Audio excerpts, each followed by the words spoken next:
এই ছবিটা একটি দরজার কোণে একটা জায়গা বেরিয়েছিল, সেখানে আঁকা।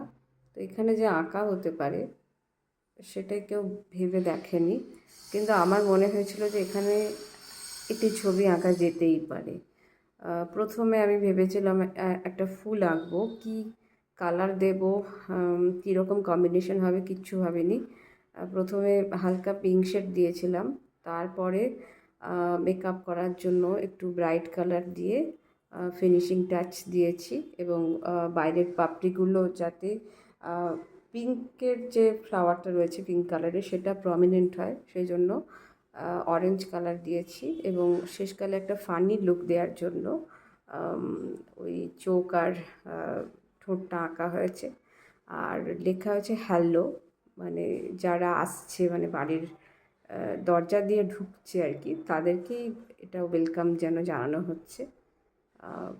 তো আপনারা চেষ্টা করলে একদম বাড়ির পড়ে থাকা জায়গা, কর্নার, বা যেখানে একদম আনইউজড, মানে সেখানে যে কিছু করা যায় সেটা কেউ ভাবতেও পারে না, সেই জায়গাগুলোকেও সুন্দর করে সাজানো যায়। এটা আমি আমার অভিজ্ঞতা থেকে বললাম।